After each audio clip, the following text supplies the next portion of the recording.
Hey guys. Welcome back. All right, if you've seen 1917, this is a spoiler review. So don't watch this. Go watch our other video, the non-spoiler review. This is gonna spoil the entire movie. If you don't care about spoilers, welcome, I guess. You want to be here. The first thing I'm gonna say, I was really shocked. I thought the kid that died in the beginning of the movie, who was looking for his brother, was the main I thought character. he was the main character too, because So he's the only one that has any motivation. And that's what the movie trailers are playing it at as. The only reason I knew that he wasn't going to make it in the end was because at the end of the trailers, it's just that one guy running. Oh, really? So yeah, I could tell from the Okay. trailers that he wasn't going to I make it. wasn't paying attention to the face, so you probably... Yeah, I was just... But from the beginning of the trailer, it is his brother that's doing it. And, okay, like, how possibly could they have built this set because it's not CGI? Okay, so I think what they must have done is have a trench that goes in a giant circle. And then have the people coming behind him after he runs and the camera person goes, changing the trench set. You know what I mean? Like putting different actors in there and putting different props in there. And then they're going in a circle. So we have there's like, okay, so the river, the barn, the little town that's been destroyed, and then the trenches, and you're saying one trench is like a trench and the other trench is blown up, or like more like those guys are ready to go attack the first trench front lines. where we start, I think it had to have been a circle, and they would change things behind the guy so that when we got back around to there, it looked different. Right. Because there's a good 30 minutes that's just in a trench, right? Yeah. And there's no way that they dug out 30 miles of trench or however long it takes to walk 30 minutes. So it must have been a circle. But the barn in the field is just a burned down barn in a field. Oh, no, I'm just saying, I'm just trying to think of all the sets in the movie. There's a lot of sets. There's a village that's like burned down. There's a woman under the basement of this like town that's destroyed with the baby. Beautiful scene. Very beautiful scene. And you felt sad because he's like, I'll give you milk. And he didn't. I have to go. I don't know how this guy William was standing at the end of the movie, because he gave away, over a 24-hour period, he had like 2 sips of milk, and that was his entire... Adrenaline is a hell of a drug. Yeah, right. I know, that's what I kept thinking through this whole thing. But he gave away his food to the baby and the mom. Yeah. He didn't have any water, really. Yeah. Or sleep. Or No anything. sleep and then like when he shot that German guy up in the tower that was trying to snipe him, and then he gets knocked out and he touches his head. Oh, he had a conscious. He was he has a concussion. That was for probably sure. the only time he got sleep. Is he got a concussion? Yeah, probably. Right. And probably I just realized he never stopped to pee in the whole movie. He wakes up and it's much later. I love the truck scene.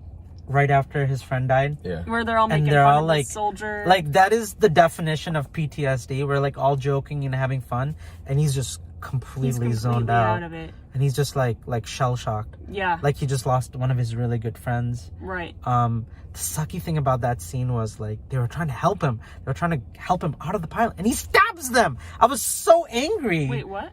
Like the pilot. Yeah. So they pull a German pilot out of this crashed plane. I would do the same thing. Let's be honest. I would. Yeah. But I'm so angry because like the guy shot him. Like, I dude. wouldn't have. Let's put it this way: I wouldn't have trusted him that quickly after pulling him out, because he was over there. He was literally like bent over him, like trying to do who knows what, trying to give him water or something. And it's like, dude, he's an enemy. Like, you can't trust him that much. Get away from him and talk to him. Yeah, that was... I guess when you're in the moment, your mind can only, handle so much. You can't really, make decisions logically. You're just in the moment making decisions. They both just reacted. This guy's in a plane. It's on fire. It's about to crash. Get him out. Help him. Get him water. I would do the exact same thing without thinking. And we probably all of us Most of us would, right? And he does it again. You wouldn't? I wouldn't. I don't trust You play too many video games. No, I'm just kidding. No, I know. There's a risk. I'm not an idiot, but if the guy's humanity on fire, is gonna kick you in. don't think he can hurt you. Let's put it this way: if I was here's the thing, he would have had a chance to stab me if I was in the act of pulling him out of the plane and he knifed me then. But at that point, yeah, no. Well, you got to see it from the Germans' point of view. He just got shot by Americans, and there's a bunch of Americans pulling him out of, or the British or whatever, bunch of British, and the British are the one pulling him out. So he's probably like, oh man, they're gonna torture me because they don't speak German and they don't speak English. So he's probably they didn't thinking. know he said get him water. He probably just was like, they're gonna torture me and like kill me or something. So I'm gonna strike first, which really sucks because it does. You know, like if he had understood them, he would have realized they were just getting him water and trying to help him, but he didn't know. What about that scene where he choked the other guy? I mean, yeah. What else are you gonna do? He does it again later in the movie. He didn't learn his lesson. Of course not, because he's a good person. He's a good person, but he there's a really young German soldier, and he covers his mouth up and just tries to get him to shut up, and he would have probably just left him alone. If you hadn't, hey, come here, help me. There's a British here or whatever. And then he's like, I have to choke you to death now, right? When he calls, the German soldier calls over to his buddy who's completely stumbling, wasted, drunk, and they show him throwing up. And I don't know if he was blind. He must not have been blind. No, he was drunk. But he was stumbling really drunk. He didn't even see that his friend was getting choked. He didn't see that his friend was getting choked. Right. And the other guy just kind of just pushed him out of the way and ran because he was drunk. Like, he's not going to be able to do... Even if he tried to shoot him or catch him, he's not going to because he's drunk. I think he did try to shoot him and it was way off. He shot him, but he shot to the left. 3 feet off. Yeah. I was like, oh yeah, you're hammered, buddy. But then, for him, it was like, cool, I can just escape. That night scene is my favorite scene in the entire movie. That was really great, yeah. Just the music and... What is that? Was it a flare? Yeah, that was hitting the shadows? Yep. Yeah, they had... Oh, God almighty. Beautiful. Absolutely. I would never have thought a war movie could be this beautiful. They have the flares are coming up, and there's all these crushed down abandoned buildings, and you're seeing the lights and the shadows, and it almost looks like fireworks, but you know that it's not gonna hit him and it's gonna kill him if he doesn't outrun it. And the character arc in this movie is really cool too, because at the very beginning, Will doesn't care, and he's just like, let's wait another night, let's just do it when it's more convenient. And what was the brother's name? I forgot. I couldn't remember. Whatever. I remember Will because he just kept saying, "Oh, my name's Will," short for you can just call me Will throughout the movie. So the other guy is like, we gotta go save my brother. We gotta do this. We gotta do that. And Will is not interested. And then as the movie progresses, it becomes his sole mission in life to save this guy's. He's like, brother. I'm getting to his. It's a lot like Saving Private Ryan in that sense. Tom Hanks in Saving Private Ryan trying to get to the Ryan brothers or whatever. Makes sense. I mean, I think if I had a friend with me who I made in war and then he died and he was just in his dying, I was like, give this to my mom and my brother.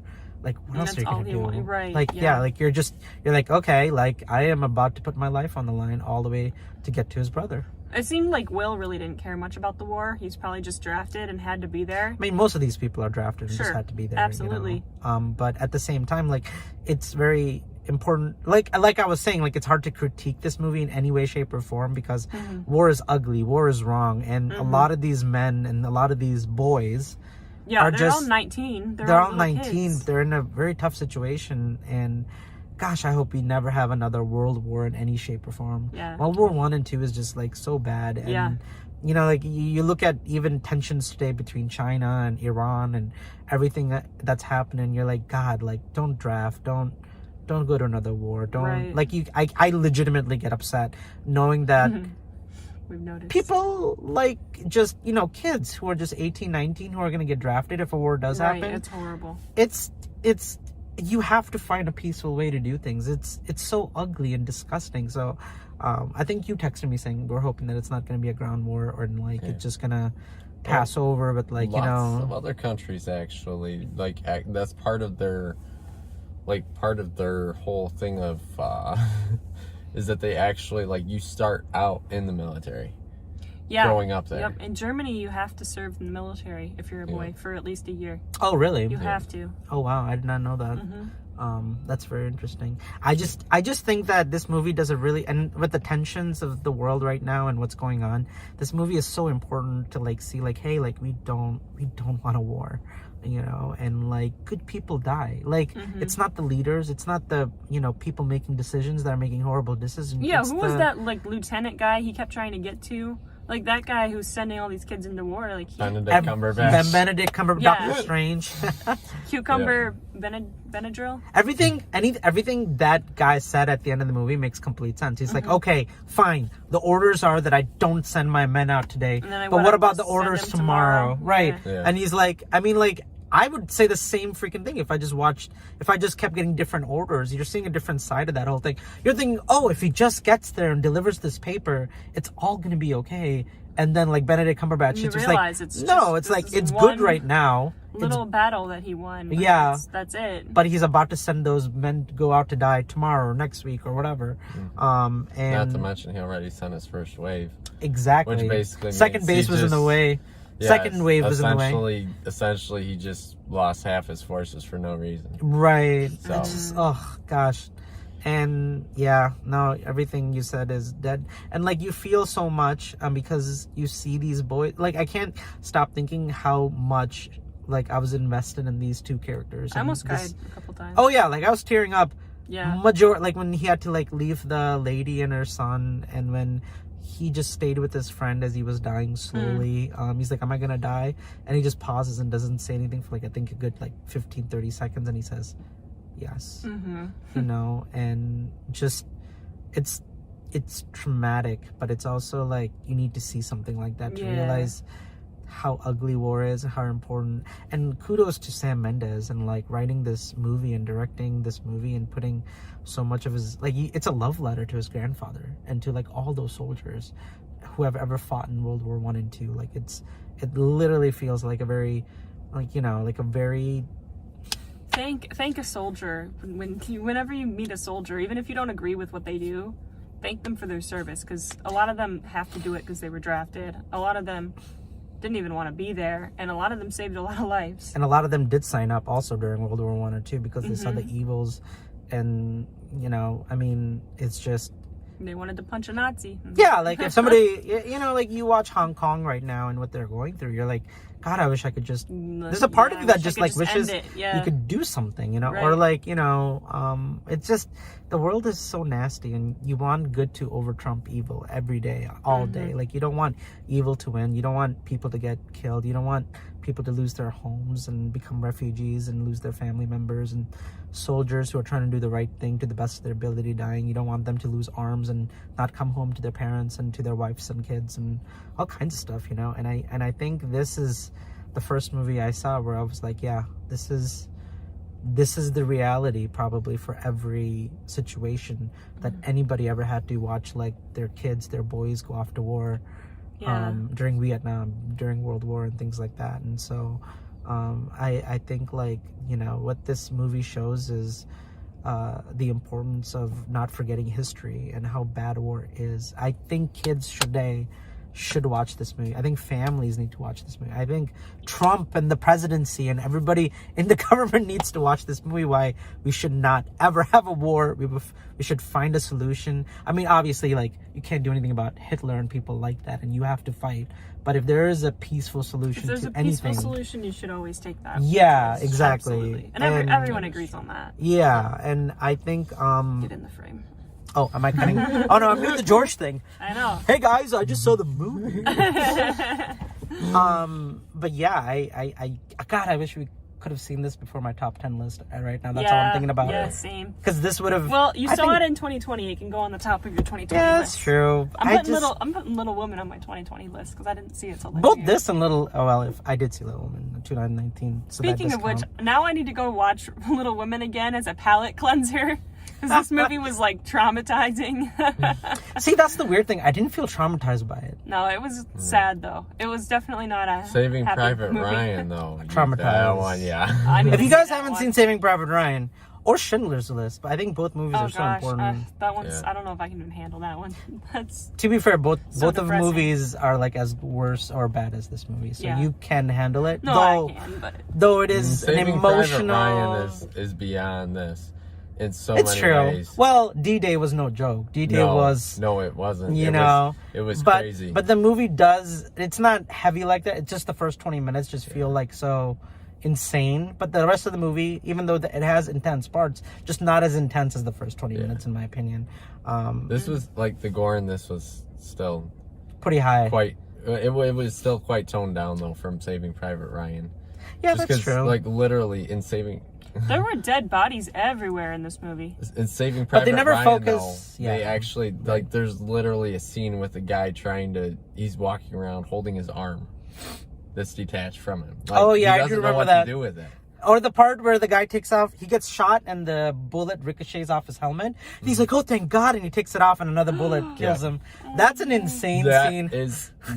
Once again, why Saving Private Ryan is or like when the boat comes and all the soldiers get off the boat and the ramp goes down and they all die before they even hit the sand. Yeah. Like they're like, they're just gone. Like no fighting, nothing. They're just dead because like those trenches of Germany soldiers were like insane, like packed with artillery, and like the goal was everybody knew the first wave was gonna die, and if you were in the first wave, you knew you were gonna die. Yeah. And so you're just hoping that you can pile enough bodies to get to the artilleries of the German soldiers to start killing them at the top of the hill, where they have to get to. That's why D-Day is insane, because they're all like, okay, 90% of us are for sure dead, but if we don't win this, Germany, I guess, wins. That's how big of a deal it was, and they all had to just keep fighting and keep moving forward. I can't imagine being in that situation. That'd be I mean, I don't think any of us could, really. I mean, just the idea of like what war does to people is just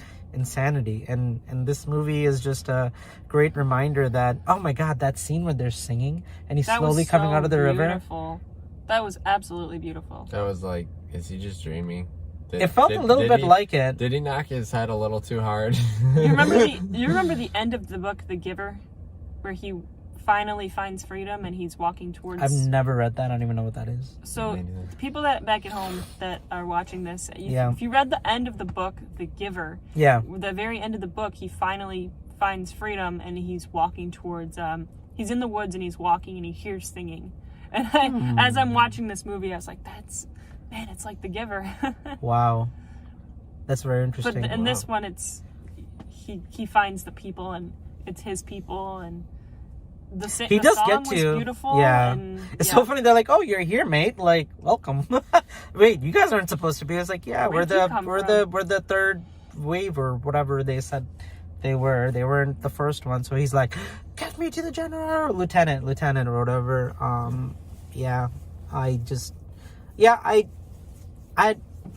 I'm gonna finish off my thought saying like I had super high expectations, especially with everybody's talking about it and it winning Best Picture at the Golden Globes.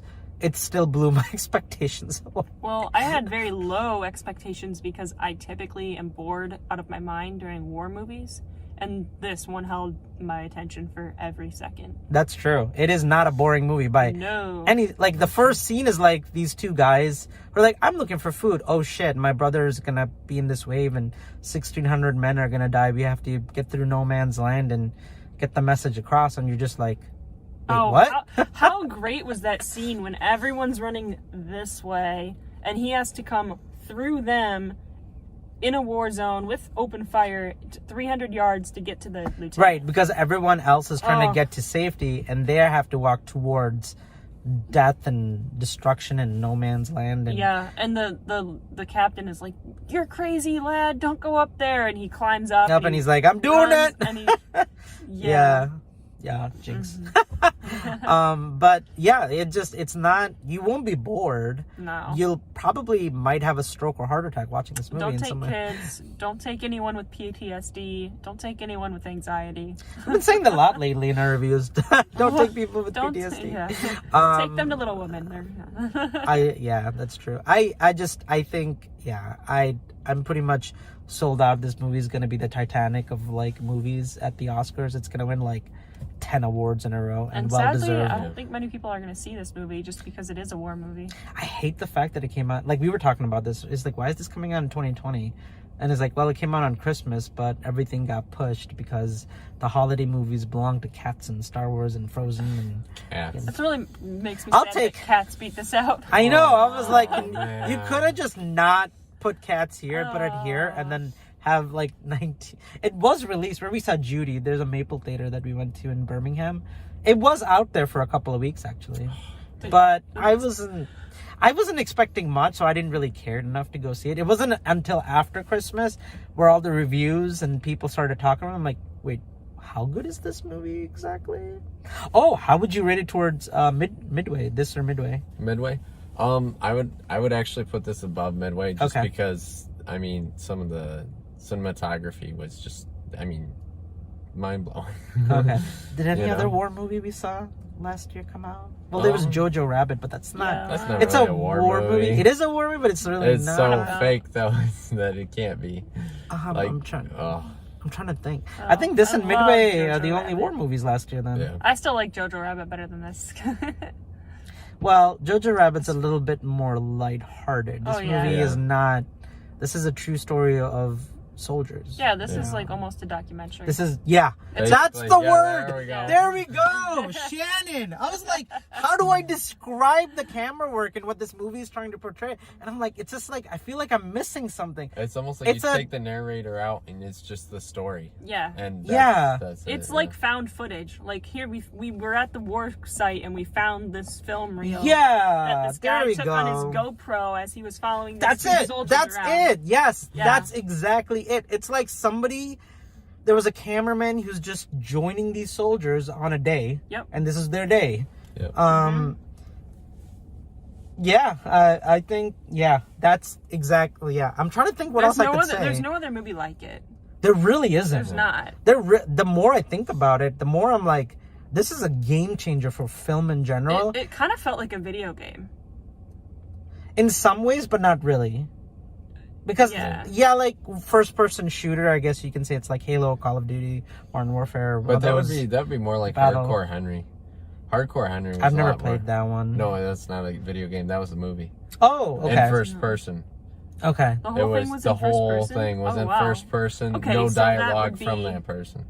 It was crazy. You guys got to see it sometime. What is it about? The most like this movie, then. It's about this Get into the frame. This guy wakes up. I know we both. I'm actually in the frame. Okay. But this guy wakes up and basically he's just like he finds out that his girlfriend is over there trying to help him escape from this bad guy. So he like jumps out of this airship or something. Okay. And lands on the ground. And really? Like, yeah, it's just freaking crazy. Man, makes you want to watch it. Like if you are into like first person anything, you should watch that movie because it's like parkour and like first person shooter mixed together. Wow. Which is like honestly that movie like blew my mind when I saw it. I thought it was amazing. When did it come out?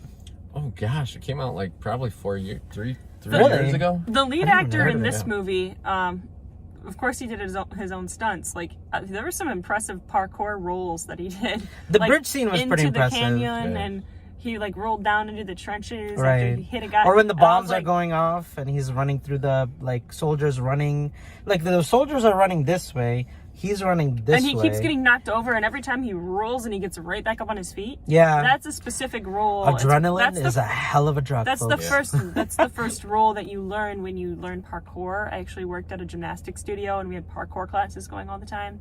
He's had some training, so that was impressive stunt work, because you don't just do that. You learn fall and roll and get up, right? No, you learn how to do that. Right. Yeah. You learn how to fall technique. correctly. Yeah. That's very interesting. And I don't think they were teaching that in World War I. I think that was just in the movie. Well, you never know. I mean, some of them, some generals were like, hey, when you fall where you can get up easier. They could have taught that for all we know. Yeah, basic training, who knows? Yeah. Who knows what they had in basic training back then? Yeah, that's true. That's very true. Well, guys, if you've seen the movie, if you checked it out, let us know your thoughts. Do you think it's high praiseworthy as much as we're saying it is, or do you disagree? Do you believe... I really believe this is like film history happening on screen. Yeah. Yep. A few movies come out every decade or so where I'm like, this is going to be important. And watching this movie, I felt this movie was very important, and like to cinema, to Hollywood. Yeah, not just. I think film heads and people that love war movies will love it. And I think nobody. I don't really like war movies, and I love this movie. I don't really like war movies, but I don't think very many people are going to go out of their way to see this. Well, I mean, right? Unless they're a cinephile. Again, like I said, like this should have come out Christmas, but it got pushed because Star Wars and Frozen and all those movies make more money. None of the movies we've watched this year. We need to see people in cat suits. Every time somebody says cats, I'm just like, they didn't put a butthole on those cats. Because Anyways, but I don't know. They did put a second layer of fur underneath. More fur. I haven't seen it. I'm waiting for the DLC correction to come in. Like Sonic, they had the first trailer and then everybody complained. You and guys they need to Sonic. see it before they fix it. It's so much funnier. I don't know if I can handle seeing that movie twice. I'm gonna I'm watching it once. We should go see it. I think it would be good to review it. We have to review it. It's very We popular. should make time. Guys, tell Fahad in the comments that you want to see our Cats review. No, I did say tell I wanted George to see that it. he has to watch Cats. Oh no! Twice, unedited and edited. But can I bring my dog to the movie theater while I watch Cats? Oh. That's the real question. No. Or my kitty. What's the longest park? Tell these two guys in the comments, because I saw Cats and I want to review it. Tell these guys to go see it. You should review it. Why haven't you reviewed it? What am I? You guys got to see it to review it. George did a one-on-one review. I've done a one-on-one review. All right. You should do it in our next full episode, I'll review Cats. Okay, there you go. That works. I might actually see it before Go then because see it. Then we'll have more literally, stuff. there's nothing. I just it's looked too at the funny. schedule. There's literally nothing What coming about out. Dr. Dolittle? When did that come out? Have fun with that looks awful. I love it. It looks terrible. You liked it? You saw it? No, I haven't seen it yet. When did it come The trailer out? was terrible, but it might be a good movie. Or has it come out yet? No, it comes. It Comes out this comes week out or this something. month. I What know else that. is coming up soon? What other reviews do we have coming up soon? Literally nothing I saw even made me remotely interested. What do you guys want to see us review? You got to let us know in the comments section. I think this below. is they say January and February are dump months for movie theaters because it's the coldest time and nobody really goes to the movies. So now till about March, we're pretty on, like, it's not going to be that many great movies. I mean, April and March are stacked with Mulan and the new 007. Oh yeah. And a couple other movies that I saw trailers. So guys, go down The and movie I'm most hyped about this year, though, is still Free Guy. But that's July 4th. Oh, I know. So guys, that's the problem. Go to our Patreon page, Yeah. leave $1, and tell us what movie you want to see us review. Is there anything in theaters right now that you want to see us review? Maybe there's an older movie that you want to see us Plus, review. to all the new subscribers, I did a birthday post where I asked people for my birthday just subscribe because we're getting like 30 of you actually click the subscribe button. Thank you very much. You. I actually personally tried to message every person that subscribed on my Facebook and Instagram. If I didn't get to you and I didn't thank you, please tell me because I really appreciate you guys supporting me and supporting us and the channel. It's like we want to hit 1,000 subscribers. I know it seems like a big number, but it's really not. I think it is doable. I think most people hit about 500 to 1,000, they say, within 2 years, as long as they keep making good content and continue to keep working. So we really appreciate that. I just like to ask that if you have friends and family that love movies, or if you know anybody that knows any of us, from high school or just church or whatever, please subscribe. If you really don't like movies and there's nothing for you to do this for, I mean, you don't have to watch the videos. You really don't. We literally just need subscribers. So that's what I'm trying to ask is just, somebody just clicking that button for us. Cause, I'm so close. If I can just get in by summer to get early reviews, and we could have seen 1917 3 weeks ago. All right, guys, so go on a Patreon page and put in a bid and tell us what movie you want us to see. Highest bidder wins. Okay, we'll watch your movie. Put in the highest bid on Patreon. Yeah. We'll watch whatever movie gets the highest donation. 2 last things and I'm done. We're going to do a Netflix night where we're going to review Two Popes, Irishman, and Marriage Story that are getting great reviews. Marriage Story was so good. Man. All 3 are supposed to be really good. I've only seen 2, Irishman and Marriage Story. I haven't seen Two Popes one yet. so far. I tried to start watching Two Popes and I think I fell asleep. Okay. But we're gonna do a Netflix night just Great, for I that like it. alone. Sweet. And then we're not gonna do a top 10 worst movies because I really can't think of top 10. I can maybe think of 2 or 3, but we're gonna do the worst movies we saw last year. Our personal list. I think we should do that before you move. When are you moving? Soon. Like Next tomorrow? week. Next week? I'll help you Something move. like that. This weekend we should do that then. I can't. I gotta work on some other things. Well, that's understandable. But we're gonna try to do the worst movie list and the Netflix list, and hopefully we can let you guys know whenever George and I can You'll see it posted when it's up here. Yep. All right, guys. See you later. Have a good night.